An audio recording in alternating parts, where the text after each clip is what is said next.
This showcase together, like combined, is probably around 5 million. Oh, just this box right here? Just this box right here. I didn't even know they were making proofs back then. Exactly.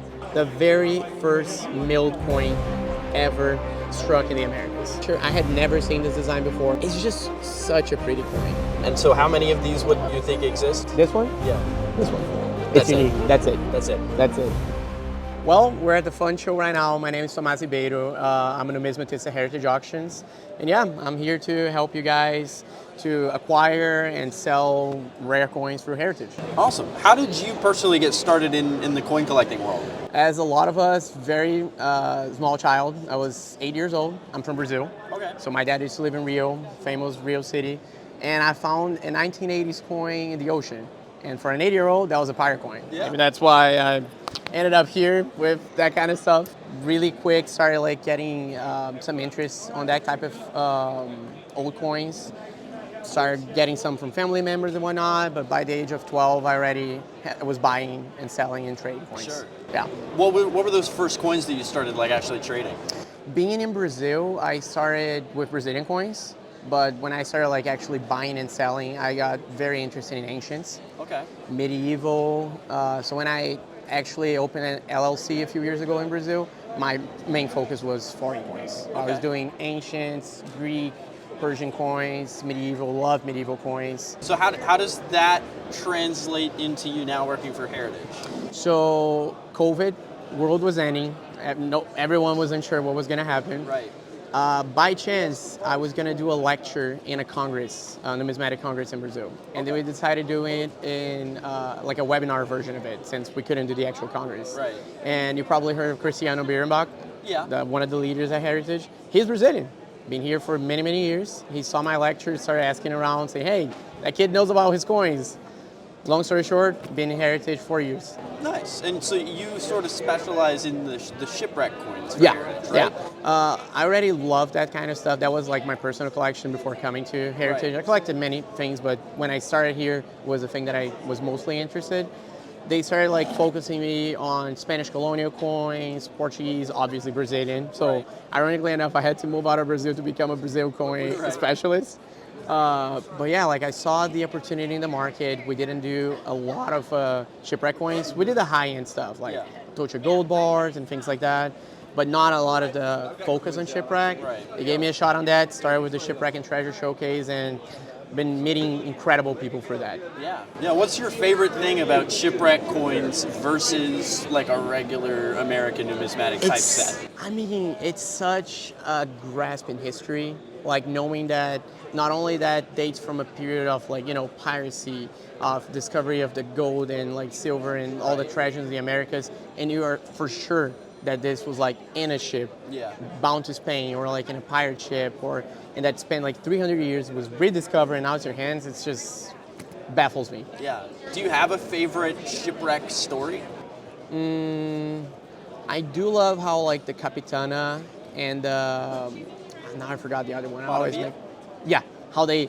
I never remember which one was first, but like the second ship actually had the coins that were salvaged from the first shipwreck, and then they shipwreck again. Yeah. So they're like the doom coins. Right, and then we even have like the Potosí Fraud 7.5s that come out of that wreck. And like it's those coins are such a narrow and specific thing. Yeah. And if it wasn't for that shipwreck, we wouldn't know about those coins know. because they should have been sent to Spain to be remelted. Right. So like the cool thing, I always loved cobs, and like cobs were the first coins to circulate in Brazil. Brazil only opened the mint in 1695. Wow. So cobs were circulating widespread. Brazil was a part of Spanish kingdom between 1580 and 1640. Yeah. They only started like counterstamping the coins in Brazil in the mid 1600s. So cobs were around. They've been finding metal detecting cobs all around the place. Literally everywhere. Everywhere, and a lot in Brazil. So like, especially also the Potosí scandal ones. So those coins, if it wasn't for the shipwrecks, they were not meant to exist. Right. So that's such a pivotal part of numismatics, especially world numismatics, the shipwreck coins. Can you help put in perspective how huge the Spanish Empire was? I mean, it was so huge that it was the first time that the world saw inflation.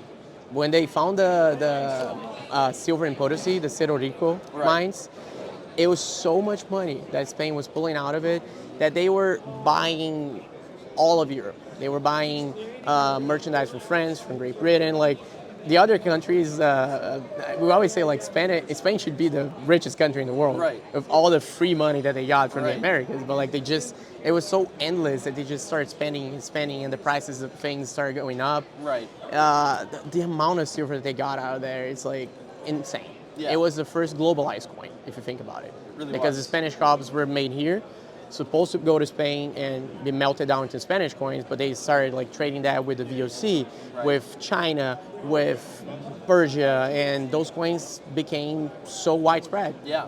That's why the Potosí scandal was such also like a pivotal moment, Right. because they started like down-basing the quality of the silver. It was literally a corruption scheme. Right. The corrupt guy at the mint in Potosí, and it really put a scar in Spain's reputation in the world. So they decided to change completely the design of the coin to try to make a comeback. And that's Right. how we got the pillar daughters. Right. So everything's so intertwined and connected. I actually got a coin. It's a bit later than the Cobs. I mean, 1727. There's still some Cobs around, but that would be like the Brazil version of a globalized coin. Okay. They call this a Joe because of the king. We call them the Peça, which means peace, or 6400 Réis. This is a very early one, so 1727. These pieces were loved in the Caribbean. As a matter of fact, in the U.S. as well, the famous Brazier doubloon, they have Brazier stamps over these coins. They have Burger stamps regulated these coins in the U.S. This one is a very special one because it's a 1727B, less than a handful now. This one sold 15 years ago for nearly to 130,000. Wow. I expect like somewhere around double that. So it's going to be one of the most expensive Brazilian coins to be sold. Can we see the reverse real quick? Oh yeah. And I love the reading on the edges Right? there. The edges are so crisp. Very nice. This coin is really cool. So this would theoretically be circulating as well in the, Everywhere. It Everywhere. was so accepted by the VOC. There are like not just the VOC, but there are British West Indies imitations of these. Wow. And PCGS even grades them. I That's actually awesome. got a couple available in the Brazil showcase. It's an incredible type of coin, and I mean it comes from the Pei Collection, which you probably read a little bit about it. It's since we sold the Paramount Collection, Okay. which was an incredible trophy collection. This is one of the ones that have me awe for the first time ever since. It's probably going to be the $50 million collection Wow. of all kinds of patterns and special trophy coins. The other one that I have here is very famous type in the sense of silver. It's the Silver Rider. And this one is a VOC version of it. So you got on the other side the VOC right here. Yeah. But as you can that's see, awesome. this is not a silver coin. This is a presentation gold piece. It was probably made for officials, for VOC officials. It's just something that you never see. Yeah. Like you never see a coin like that. Just so clean also on the VOC logo. I It's mean, perfect. that's It was struck with fresh dies. It's just perfect. phenomenal. And for it to still be in that shape, I mean, I mean, proof, it's incredible. I didn't even know they were making proofs back then. Exactly. This is a very early proof, and yeah, it's a trophy coin, like Yeah. many in that collection. Incredible. We Could you explain a little bit what this collection entails? So the Pei Collection, it was put together by a very wealthy Singapore collector, and he collected a lot of British colonial. So you got a lot of Singapore, you got a lot of Ceylon, which Sri Lanka coins, and he liked world coins in general. A lot of Chinese incredible patterns. He has a lot of ex-Norman Jacobs coins. Okay. It's just incredible pieces, mostly world pieces. I think he does have a little bit of U.S. as well. But yeah, it's something that has been off the market for 20 years. Wow. And now the family finally decided to sell, so we're very excited that they went for heritage. And yeah, I also brought a couple other collections. So we have here a display. We'll show later the display. Yeah. We got the Pei Collection. We got the Eternal Collection, which was also a trophy hunter. I was fortunate enough to meet the collector. Very nice guy. He's a doctor.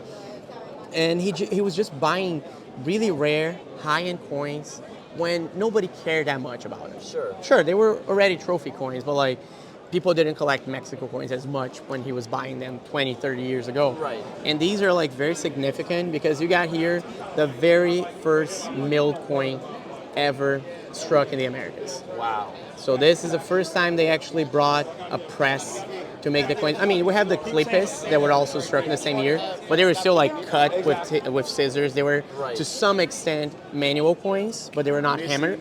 This was actually used with a whole coin press. And yeah, it's the day that the pillar dollar, which circulated in the U.S. for till the 1850s. Yeah, that was when it was born. And this one being in AU55, there's a couple mint state ones, but like you can't get a hold with coins like that. Yeah. Most of these were either melted down or ended up in shipwrecks. So this is a really hard to find coin. Yeah, that's phenomenal. And It's a recognizable design, but like this date is when it all started. yeah, is there any merit to the idea that our dollar sign comes from the pillars and the ribbons? I mean, it's more of a legend. I wouldn't be able to tell you, but I wouldn't be surprised. Honestly, I wouldn't. Yeah, there's a couple of different places Theories, I think people yeah. think it comes from. Yeah. I like this one because that's also, I think anecdotally I heard that our stock market runs in increments of 8 because of the Oh, really? eight I reales. never heard that. Yeah, that's what I heard. That's I pretty don't know cool. if there's any merit to it. I but- mean, could be. And if you think about it, like how much of the U.S. was Mexico till 150 years ago. right. These are the coins that were circulating there. Yeah. And this other one, also a Mexico coin, is just such a pretty coin. It's such a, I had never seen this design before. This is a pattern that was unadopted. So 1827, Mexico was just independent. The Republic had just started. And they decided to outsource the design for the new idea of the 8 real to Great Britain and a very famous name, William Wyon, which Okay. was the guy that made one of the most famous world coins, the Una and the Lion. Sure. So this was made by him. It was struck in, I think, in Birmingham, if I'm correct. It's just an incredible coin. Also a proof, of course, because it was a presentation piece. We've been traveling with this coin since last year. I remember bringing it to the US Max show. Everyone was baffled by that coin.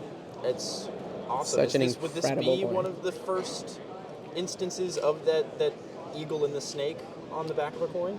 That one started in 1824. Okay. But that would be one of the first instances that the upright eagle. If you think about it, that's the eagle they later adopted in the late 1800s. So even though they didn't choose that one, they chose the cap and Réis. This was the type of eagle that you had in the pesos in the 1870s and up. Right. That's awesome. And yeah, the last one that I got here is just an incredible coin from the Gatsby Collection. I would go as far to say that the Gatsby was the most complete South African coin collection ever put together. Like we sold a very rare one. I forgot the exact coin, but we sold it for just over 2 million. That was unique. So, if you don't have that, it's not a complete collection. It was an ultimate trophy. And that's the case with this one as well. That's also a unique piece. Just like the Silver Rider in gold. This is a 3 pence in gold as well. So it was a presentation piece and also proof. And the pedigree is great. It came from the Baldwin collection. So one of the big names in the ancient Baldwin's auction company. So it doesn't get much better than that. Oh, I like that reverse. Yeah. I'm pretty sure this one brought in 2015. We sold it for the first time after it had been in the collection for over 70 years. Wow. First time it was graded, it sold for like $300,000. So we'll see how it does now. Yeah. And so how many of these would you think exist? This one? Yeah. This one. That's It's unique. it. That's it. That's it. That's it. Unique. It's a silver strike. Yeah, this one is a presentation strike in gold. Nobody could ever find another one. Incredible. Yeah, just a few selections that I got from the showcase. This showcase together, like combined, is probably around 5 million. Oh, just this box right here? Just this box right here. I mean, with these also. Okay, with these. Yeah, but it's just incredible coins. Oh, we got right here, a Una and the Lion. So same engraver that did that one coin in Great Britain. It's just an instant recognizable type. Very early Queen Victoria, the other side. Look at that. Very pretty coin. Yeah. I mean, there's not too many lions on coins that I True. know of. Especially somewhat modern ones. You got Right. like some lions in Roman coins, Greek coins, but like, We should bring lions back. I agree. I agree.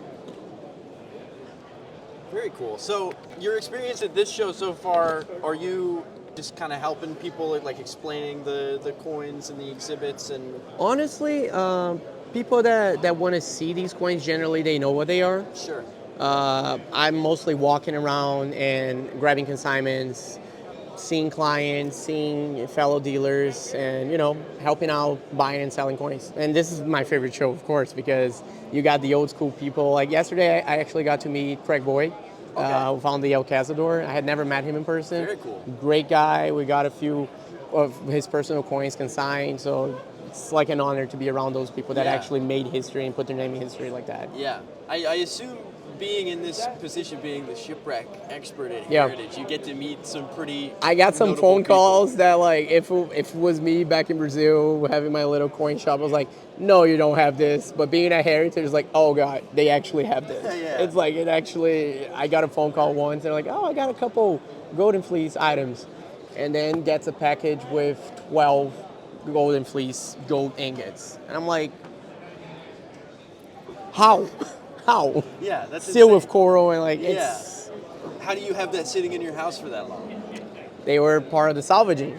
Oh, That's the that'll thing. do it. Like that will do it. It's people that were actually hands-on in finding those pieces. Yeah. What should somebody do if they find a shipwreck artifact? Like they're walking on the beach with a metal detector. I mean, they get a depends signal. on which country you are. Depends on There's different laws. There's in the U.S. There's different laws in different states. Right. I actually I did my thesis in that. Okay. So I went to law school in Brazil. And my thesis was the national heritage laws versus metal detecting in the 21st century. And different countries have different. Like when you go to Great Britain, they actually they have incentives on that. They say if it's your land or you have permission, you can dig, and the first thing that you have to do is take it to a local museum, a local archaeologist. They're gonna see the level of interest that they have for that artifact and for where that artifact was found.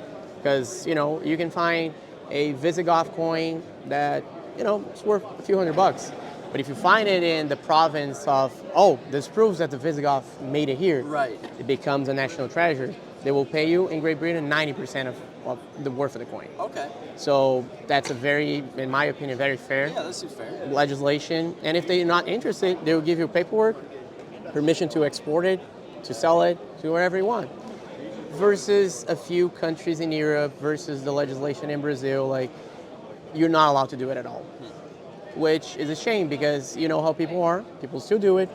People still find it. People will sell it. And just the history is lost. Yeah. They should be able to sell it to the government, especially if you find something in your land. Sure. So that's what I was defending in my thesis. Yeah.